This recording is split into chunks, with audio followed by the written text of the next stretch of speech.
How much of the media coverage of yourself and your brother do you read? Quite a lot.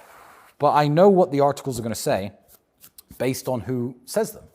You know, and I've heard fans of mine raise some questions, raise some quite legitimate questions about the webcam studio I used to own. Was that human trafficking? We can cover this in a minute.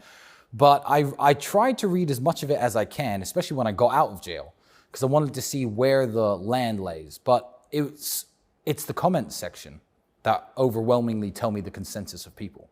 The most violent hit pieces can be made against me. The worst interviews, trashing my name, saying I'm a danger to society. I shouldn't be around anyone. I should be locked up forever. It's the comment section on those that tells me the true measure of who supports me and who doesn't. Because the people who hate me are just loud. They're very loud, but I don't think they're very big in number. Because the comment section trashes them, even on their own matrix media, mainstream media articles. The BBC will post an article. BBC people who subscribe to that page and like the BBC watch that video.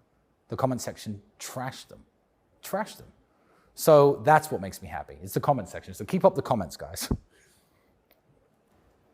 Why is BBC so single-minded in its attacks on you? Well, don't look at BBC. I mean, you know this. You can't look at BBC as a media organization.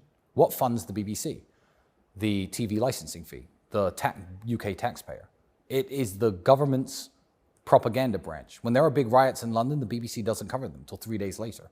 They don't want to inspire people to go down to London and protest. It's not a news organization any more than it is a government-funded agency for telling the British people what to believe and what to think. So the fact that the British politicians don't like Andrew means the BBC, by nature, by instruction, have to hate him. A journalist who likes Andrew would not be allowed to come here if he worked for the BBC and ask fair questions. Questions like, you haven't been convicted of anything, why did you spend so much time in jail? That would be a very normal question to ask him. They're not allowed to. They are the government's propaganda arm in the way that the North Korean television station is the arm of the North Korean propaganda arm. It's funded by the government, it's run by the government, it purports the government's ideas, no matter what they are, and Andrew Tate is a danger to society for some reason. So that's why the BBC hates him, because the government hates him. What else is the BBC? Do independent journalists hate Andrew? No, almost none that I've met.